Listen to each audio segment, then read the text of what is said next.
नमस्ते दोस्तों, स्वागत है आप सभी का इतिहास अध्ययन पर। तो चलिए आज का पहला प्रश्न शुरू करते हैं।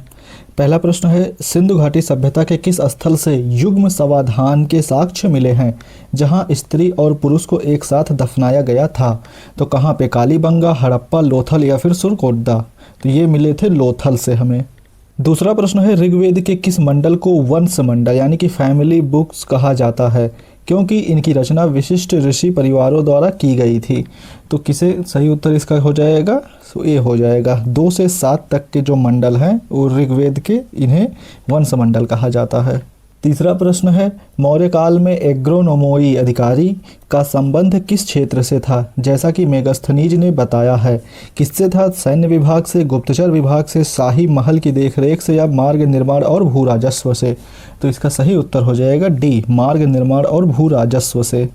चौथा प्रश्न है, मिलिंद पन्हो ग्रंथ में यूनानी राजा मेनांडर और किस बौद्ध भिक्षु के बीच संवाद का वर्णन है? तो नागसेन हो जाएगा, उपगुप्त हो जाएगा, अश्वघोष हो जाएगा या मोगलपुत्र तिस्स हो जाएगा? इसका सही उत्तर हो जाएगा नागसेन। जो बौद्ध भिक्षु था वो नागसेन था। पांचवा प्रश्न है, गुप्त काल में उपरिकर क्या था? राजा का अंगरक्षक या फिर सोने का सिक्का या एक अतिरिक्त कर यानी कि अस्थायी कृषकों पर जो लगाया जाता था या फिर एक प्रशासनिक इकाई? तो इसका सही उत्तर जो है सी हो जाएगा, एक अतिरिक्त कर होता था, यह अस्थायी कृषकों पर लगाया जाता था। छठवां प्रश्न है, अद्वैतवाद का सिद्धांत किसने प्रतिपादित किया था जिसका अर्थ है ब्रह्म और आत्मा एक ही हैं? तो किसने प्रतिपादित किया था? रामानुजाचार्य ने या फिर माधवाचार्य ने, वल्लभाचार्य ने या शंकराचार्य ने? तो किसने किया था? शंकराचार्य ने। सही उत्तर इसका डी हो जाएगा। सातवां प्रश्न है, चोल काल में उत्तर मेरेरु अभिलेख, उत्तर मेरेरु इंस्क्रिप्शन किस विषय की विस्तृत जानकारी देता है? किस विषय की? मंदिरों के निर्माण की या ग्राम सभा का गठन और कार्यप्रणाली की, नौसेना अभियान की या व्यापारिक श्रेणियों की? तो किसकी देता है? सही उत्तर इसका हो जाएगा बी, ग्राम सभा का गठन और कार्यप्रणाली के विषय की जानकारी। आठवां प्रश्न है, दिल्ली सल्तनत के किस शासक ने सिजदा यानी कि घुटने पर बैठकर सिर झुकाना और पाबोस सुल्तान के पैर चूमना की ईरानी प्रथाएं शुरू की थी? किसने? इल्तुतमिश ने, अलाउद्दीन खिलजी ने या बलबन ने या मोहम्मद बिन तुगलक ने? तो किसने की थी? बलबन ने। सही उत्तर इसका सी हो जाएगा। नवां प्रश्न है, विजयनगर साम्राज्य में आयंगर व्यवस्था के तहत ग्राम सेवकों को उनकी सेवा के बदले जो कर मुक्त भूमि दी जाती थी उसे क्या कहते थे? मान्यम कहते थे, अमरम, उम्बली या कुटगी कहते थे? तो क्या कहते थे? सही उत्तर इसका हो जाएगा मान्यम कहते थे। 10वां प्रश्न है, अकबर ने 1579 में महजरनामा जारी किया था, इसका मुख्य उद्देश्य क्या था? क्या इसका उद्देश्य था दीन इलाही की घोषणा करना या फिर हिंदुओं पर जजिया समाप्त करना या मनसबदारी व्यवस्था लागू करना कि धार्मिक मामलों में अंतिम निर्णय लेने का अधिकार अपने हाथ में लेना?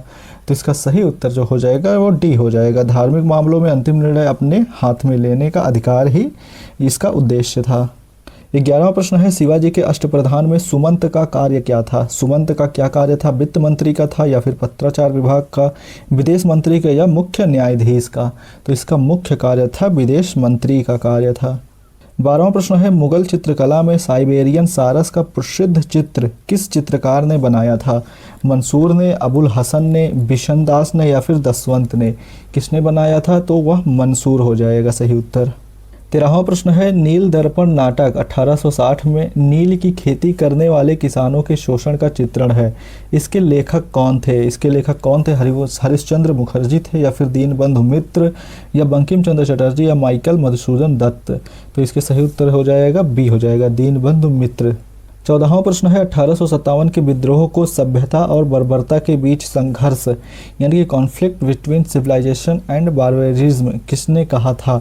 बी.डी. सावरकर ने, बेंजामिन डिज़रायली ने, आर.सी. मजूमदार ने या टी.आर. होम्स ने? किसने कहा था? तो यह कहा था टी.आर. होम्स ने कहा था। 15वां प्रश्न है, तत्वबोधनी सभा की स्थापना 1839 में किसने की थी? राजा राम मोहन राय ने, ईश्वर चंद्र विद्यासागर ने, देवेंद्रनाथ टैगोर ने या केशव चंद्र सेन ने? इसका सही उत्तर हो जाएगा सी, देवेंद्रनाथ टैगोर ने की थी। 16वां प्रश्न है, भारतीय राष्ट्रीय कांग्रेस के किस अधिवेशन में पहली बार जन गण मन गाया गया था? 1911 कलकत्ता अधिवेशन में, 1896 कलकत्ता अधिवेशन में या 1905 बनारस अधिवेशन में या 1916 लखनऊ अधिवेशन में? तो किस में गाया था सबसे पहले जनगण मन? सही उत्तर इसका क्या हो जाएगा? ए हो जाएगा, 1911 कलकत्ता अधिवेशन में। 17वां प्रश्न है, होम रूल लीग आंदोलन 1916 के दौरान बाल गंगाधर तिलक ने अपना कार्यक्षेत्र किसे चुना था? किसे? पूरे भारत को या बम्बई शहर को, मद्रास और तमिलनाडु को, या फिर कर्नाटक, महाराष्ट्र जिसमें बम्बई को छोड़कर, मध्य प्रांत और बारार को? तो इसका सही उत्तर जो हो जाएगा वो डी हो जाएगा, इसी को सही हो जाएगा आंसर। 18वां प्रश्न है, जलियांवाला बाग हत्याकांड के विरोध में किसने वायसराय की कार्यकारिणी परिषद से इस्तीफा दे दिया था? रविंद्रनाथ टैगोर ने, शंकरन नायर ने, मदन मोहन मालवीय ने, या तेज बहादुर सप्रू ने? किसने दे दिया था? तो ये थे शंकरन नायर। 19वां प्रश्न है, स्वराज पार्टी 1923 का गठन मुख्य रूप से किस उद्देश्य के लिए किया गया था? किस उद्देश्य के लिए? असहयोग आंदोलन को फिर से शुरू करने के लिए, या फिर अंग्रेजों को पूर्ण बहिष्कार करने के लिए, विधान परिषदों में प्रवेश कर सरकार के कार्यों में बाधा डालने के लिए, या फिर क्रांतिकारी गतिविधियों को बढ़ावा देने के लिए? तो स्वराज पार्टी का गठन किस लिए किया गया था? इसका सही उत्तर हो जाएगा सी, विधान परिषदों में प्रवेश कर सरकार के कार्यों में बाधा डालने के लिए। 20वां प्रश्न है, 1929 में लॉर्ड इरविन ने दीपावली घोषणा की थी, इसका संबंध किससे था? भारत को डोमिनियन स्टेटस से देने के अस्पष्ट वादे से, या फिर पूर्ण स्वतंत्रता देने से, या सांप्रदायिक पंचाट से, या फिर भारत छोड़ो आंदोलन को दबाने से? इसका सही उत्तर जो हो जाएगा ए हो जाएगा, भारत को डोमिनियन स्टेट्स देने के अस्पष्ट वादे से। 21वां प्रश्न है, गांधी इरविन समझौता 1931 में गांधी जी ने किस आंदोलन को स्थगित करना स्वीकार किया था? किसे? असहयोग आंदोलन को, भारत छोड़ो आंदोलन को, व्यक्तिगत सत्याग्रह को, या सविनय अवज्ञा आंदोलन को? तो इसका सही उत्तर जो हो जाएगा डी हो जाएगा, सविनय अवज्ञा आंदोलन को। 22वां प्रश्न है, फॉरवर्ड ब्लॉक की स्थापना सुभाष चंद्र बोस ने किस वर्ष की थी? किस वर्ष? 1938 में, 1939 में, 1940 में, 1942 में? इसका सही उत्तर जो हो जाएगा बी हो जाएगा, 1939 में। 23वां प्रश्न है, 1946 में शाही नौसेना विद्रोह यानी कि RIN म्यूटनी की शुरुआत किस जहाज या शिप से हुई थी?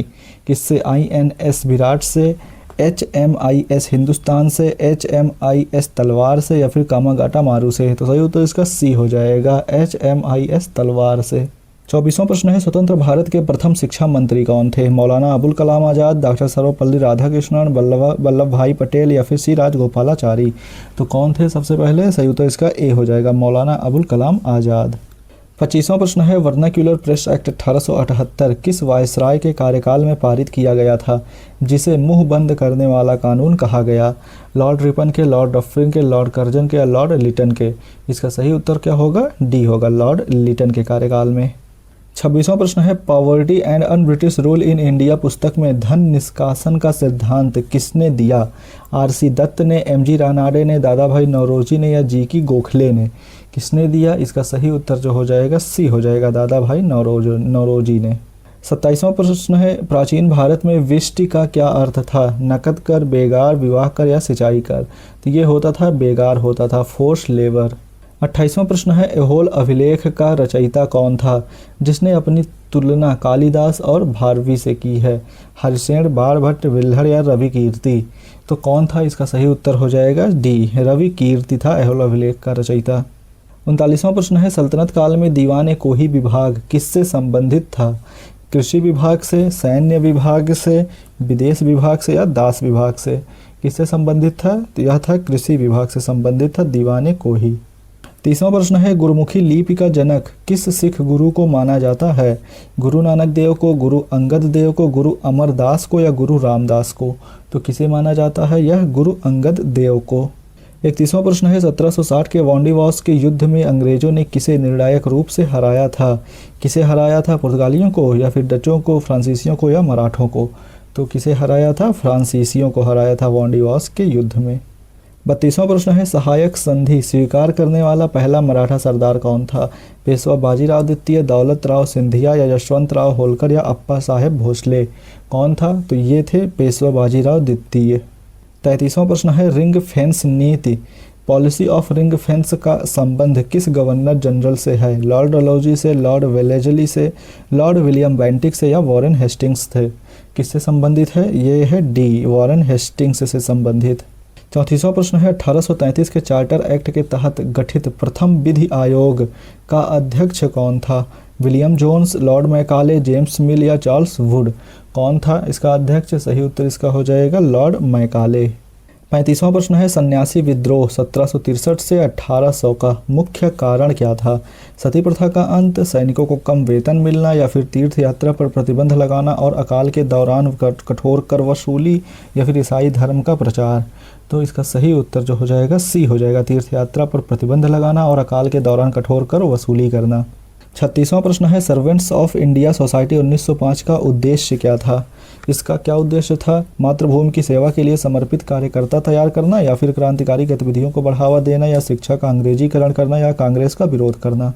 तो इसका सही उत्तर क्या हो जाएगा? हो जाएगा ए, मातृभूमि की सेवा के लिए समर्पित कार्यकर्ता तैयार करना ही सर्वेंट ऑफ सोसाइटी 1905 का उद्देश्य था।